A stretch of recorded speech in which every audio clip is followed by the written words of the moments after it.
Okay, so I'm gonna soldier through now. The funny thing is, I'm doing this. I work till 10:45 my time tonight from 2:45, which means that I don't get home till about 1 in the morning Eastern, which means I'm not going to bother doing a review video for my hockey channel tonight. I'm just not telling them yet. I'm doing the review tomorrow morning. I guess I could tell them. I guess if you're watching this, you can go over and can you go over and tell them? All right. Let's get to 90. I'll tweet about it. Number 90.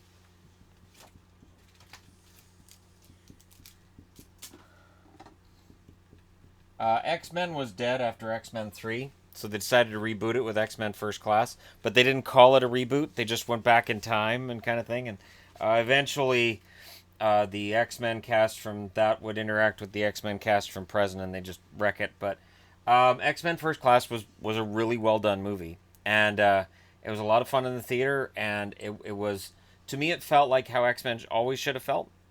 The original X Men movie's good, but I just felt like First Class was just at a whole other level, and it was so well done. Greatly appreciate X Men First Class, and Fassbender, McAvoy. The whole cast is so brilliant in it, and it really makes you feel for Magneto. The feel you get for Magneto in this one and in Days of Future Past is awesome because Magneto's a villain, but not really. He's what Professor X would have been if Professor X decided to be ticked off at humans. That's all. That's it. Magneto embraces being a mutant and being different and wants to celebrate it. And when mankind's scared of it, he doesn't care. He's fine with mankind going out and the mutants ruling the day. He's fine with that. Number 89. Now, this one's going to make people go, wait, what? The Transformers movie. This is not the live action crap with Megan Fox running around with her half shirt. No, this is the animated movie from the 80s. Transformers the movie was I think I watched it maybe 50, 60 times as a teenager. It was perfect, and the problem was that Transformers was basically a series made to sell little toy robots to kids my age at the time, and it worked. The movie was perfect. It killed off all the old toys and brought in the new toys. I mean, characters. But because it was so shocking and there was so much that took place, and I was like, "Holy crap! Their guns hit something," and it was just awesome. GI Joe made me so angry that way. I just Duke's come running at you. Turn your gun and shoot him in the face. I always cheered for Cobra. Transformers though was so well done. We all hated Rodimus Prime. We can all agree Rodimus Prime was horrible, and that really wasn't on the voice actors or anything. But Galvatron was badass. Unicron was fantastic, and I've always been terrified that Unicron's going to show up in a Transformers movie, and they're going to ruin Unicron because they ruined the Dinobots. And you can't make the Dinobots as live action and not make it suck. You can't. The only reason they work is because it's animated. There are certain things that work better animated. A lot of the DC universe works better animated. I'm looking at you, Green Lantern, than it ever can with live action. That's just the way it works. That's why Green Lantern is not on my list. Number 88. We're gonna go to a movie you guys probably haven't heard of. And I debated about whether or not to put this on here because I try to avoid having made for TV movies on here. Frequently Asked Questions About Time Travel was released in Britain as a theatrical movie. It shouldn't have been. Frequently Asked Questions About Time Travel is a very simple movie about guys going to a pub, and the bathroom has some kind of a time loop, vortex kind of thing going on where you might go back in time, you might go forward in time, and you have no idea where you're going to end up. And everything loops back, and it's fantastic. Anna Faris has never looked better than she does in this movie. I don't know if it's the makeup, I don't know if it's the outfits, I don't know what they do to her, but she looks gorgeous. And I never had a thing for Anna Faris before that, or since then. But just something in this movie, it's fantastic. She looks great. There's some really, really well done stuff in this. And it's each sequence sets up the next, and then when you reach that climax, you're like, oh no, like you're like, oh, everybody's gonna die, and then they pull a twist on you, and I kind of saw the twist coming, but not really. until like 3 seconds before one of the main characters does what he has to do. And when he does that, I was like, okay, that's awesome. So there was some fantasticness in that. 87. Now, if you've just watched my last 10, Toy Story, the first one being at 87, means it only finished 5 points ahead of the second movie. And as I said in my last 10, Toy Story is kind of a perfect movie. It's very well made. It's very well crafted. Uh, Pixar was so fantastic with their early stuff that it's hard to look at some of the later stuff and not say, is this the same people? Is this not? But again, when Disney bought it, we kind of knew that was coming. We kind of knew Disney was just gonna market the hell out of it and make as many movies as possible. Sort of like Star Wars, and I love Star Wars, but I'm starting to wonder with all these movies coming up, are they going to stretch themselves thin, and are Star Wars movies going to start losing money? And I don't mean they're not going to be profitable. I mean, are we going to reach a point where we're so saturated that people just stay home a little bit? They're like, yeah, but I just saw a Star Wars movie 3 months ago, and this doesn't add anything to it, so I'm not going to see that one. Is that where we're headed? Um, Pixar's kind of done that, and I wonder about Star Wars as well. It's just that whole Disney thing. Money, money, money, money, money. 86.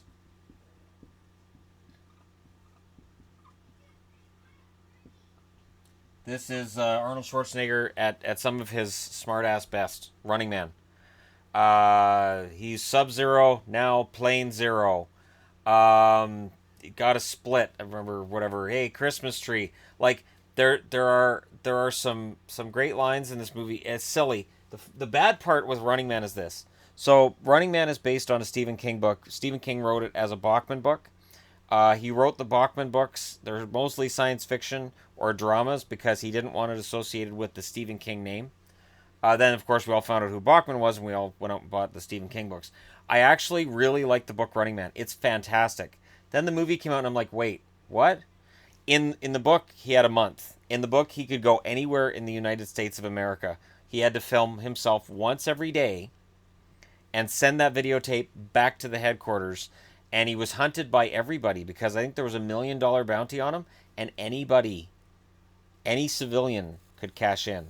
So the book was so much fun. So when the movie came out, I was like, oh, they did a Hollywood thing with it, but the movie's still good enough.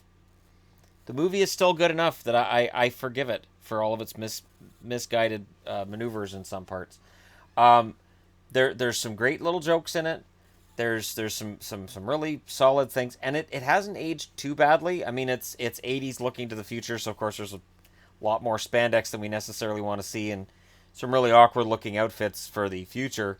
But in general, it's pretty well done. Um, and it's a Schwarzenegger movie I really enjoy. So not a lot of action movies on my list, but this is there. You're not going to see Commando, you're not going to see Rambo or any of the Rocky movies, but that's there. 85.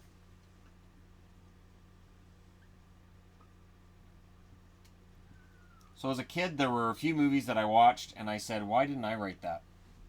And Neverending Story is one of those movies that when I watched it, I was like, wow, this Sebastian character, I totally understand this kid. This he's getting bullied at school, and he's a little different, and he just wants to get lost in books. Man, can I identify? I read a lot of books when I was a kid. Neverending Story is so beautiful, and it's funny because when the movie came out, there was a lot of backlash because it was PG rated, but the wolf scared little kids really, really badly. So there were parents that took their 5, 6 year old children to this movie expecting just some fun little romp, and it gets really dark in places, and everybody's dying. So parents complained a lot. There was some backlash against it, but in the end, the sheer quality of the movie won out because it has such big, strong hands. And Rockbiter's fantastic. I love Rockbiter.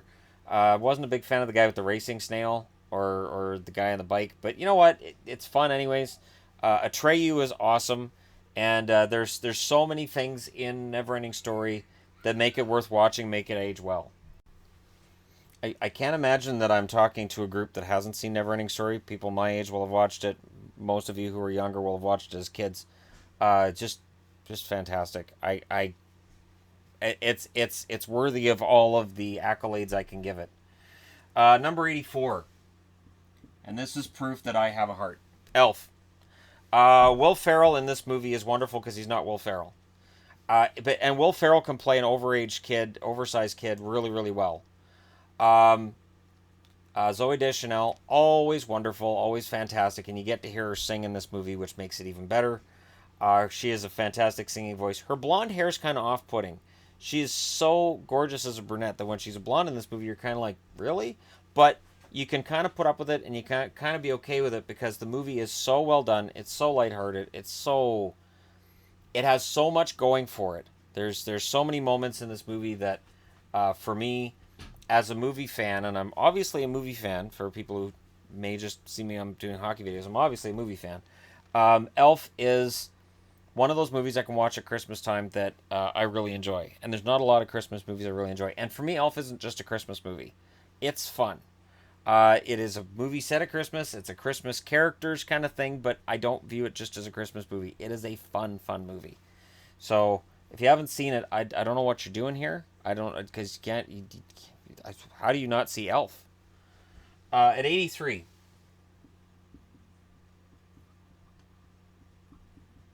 Now I mentioned satire. Satire can be done very well when it's a loving tribute. And Shaun of the Dead is a loving tribute to Dawn of the Dead. It's fantastic.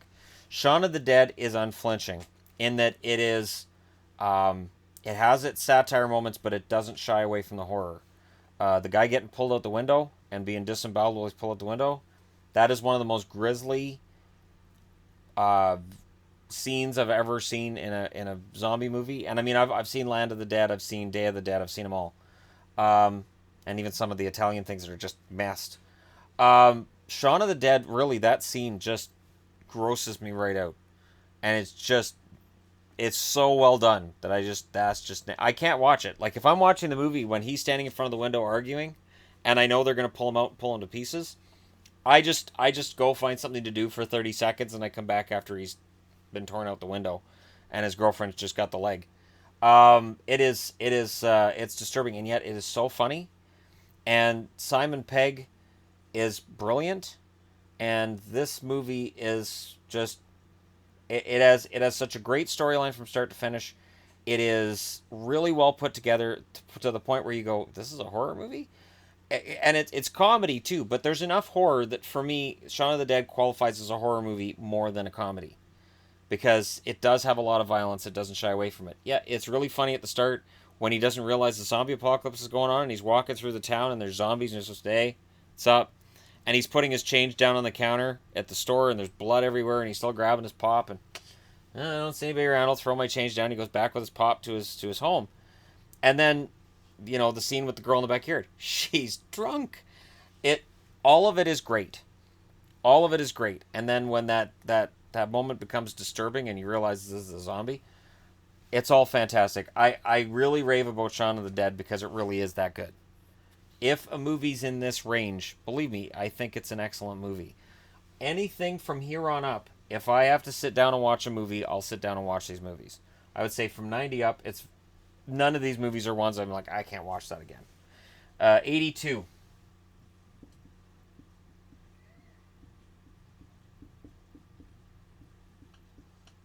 Elm Street and Friday the 13th movies are middling. Dream Child is awful. Freddy's Dead is worse than awful. Friday the 13th Part 8, Jason Takes Vancouver, is terrible. It's clearly not Manhattan. It's clearly Vancouver. Stock footage of the Statue of Liberty, don't fool people who've been to Vancouver. And so Jason petered out. They did Jason Goes to Hell, which was reviewed on here, and there's Rebar, but it's mostly a bad movie. Some fun parts. Jason X, which is in space, because everybody has to go to space. Leprechaun in space, Critters. I think it started with Critters. I think Critters was the first one that went, "Oh, we're going to space," and then, "Oh yeah, sure, we'll even send Pinhead to space." Really, Pinhead in space? But they realized they needed to do something to get Freddy and Jason together, so the same company owned both franchises, and they put them together. They wanted to do a sequel after Freddy versus Jason versus Ash. Bruce Campbell, who plays Ash from Evil Dead, that I mentioned in other videos, he's like, "All right, do I get to kill Freddy?" They said no. He said, "Do I get to kill Jason?" They said no. So he's like, "So none of us kill each other?" And they said, "Well, no." And he's like, "So there's no point in doing it, so I'm not doing it." So I like his answer to that. I do kind of wish they had done Freddy versus Jason versus Pinhead. One of the endings, and they scrapped it, was an idea that Freddy versus Jason, they would fight their way into hell. And then at the end, Pinhead walks up to them and goes, "Gentlemen, do we have a problem?" Setting up, a Hellraiser crossover with Friday the 13th and Nightmare on Elm Street, which would have made all horror geeks like myself just go crazy. But it didn't happen. And it's too bad because Pinhead really desperately needs to be saved from that crap franchise that's Hellraiser. The original Hellraiser I thought was boring. I really didn't like it. Hellraiser 2 I thought was pretty good. And Hellraiser 3 Hell on Earth is actually a pretty good movie. And I could have justified putting it in at maybe 200 on this list. But Freddy vs. Jason on its own is a solid movie. It's silly. It's over the top gore. There's a lot of spray. And it, if you want to see the best commentary track on a movie, watch the commentary track where you have the guys who played Freddy and Jason talking about this movie while they're watching it and just ripping it to pieces and still giving you some inside scoop on scenes that you're watching and you think, wow, that's really good acting. You find out they weren't acting. They were genuinely frightened because Jason, the actor who played Jason, Ken Kersinger, he genuinely tried to frighten people, especially Kelly on the set. Kelly Rowland? Yeah, Kelly Rowland. Yeah, he knew that she was terrified of him, so he'd go right at her with the machete because he knew she'd scream like hell and run away. 81. We will end the day here. You haven't heard of Turbo Kid, have you? Turbo Kid is a movie that has some fantastic parts to it. It is relatively new. Turbo Kid came out 2 years ago. I think it was 2 years ago Turbo Kid came out. I bought it before I'd even seen it. Because I believe it was Red Letter Media gave it a fantastic review. I knew I'd like it for that reason. I don't always agree with them when they hate a movie. Recent Star Wars movies being an example of that. But when they both agree that a movie's really good, I know I'm going to like it. So I bought it before I'd seen anything of it. I just knew the name of it, and I knew it's set in post-apocalyptic Earth, but that it's in the 90s, and it's a really, really good. I don't want to say a satire of those post-apocalypse movies from the 80s, but it really echoes them really, really well. If Kung Fury was a full-length movie, I'd have a hard time not having Turbo Kid at 82, and that's the best example I can find. If you've seen Kung Fury, it's a 30-minute movie on Netflix. If you haven't, go watch it. And if you're going 30-minute movie, yeah, it's a movie and it's 30 minutes. And that's totally justifiable. Turbo Kid kind of takes a similar tone and it stretches it out to an hour and a half, and it's a glorious movie. It's Canadian made. It's one of those crowdfunding kind of movies. It would never have been made by a major studio. It's never going to get a lot of press. I had to order. I had a copy of it. I loaned it out and never got it back, so I had to order a new copy. I couldn't order it from Amazon because it's insanely expensive, but there are DVD sellers on Amazon that'll sell it to you for $10, $12. I cannot recommend it enough. It is so much fun.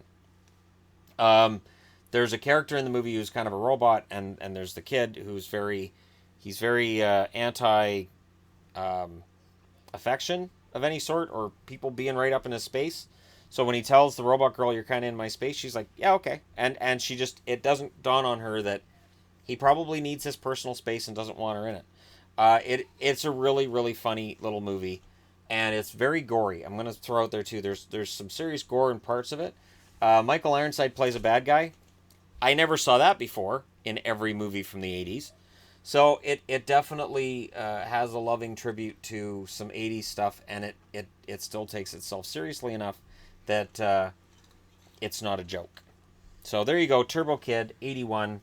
The most odd best movies list ever that you've ever seen has continued, and it's ended here for now for today.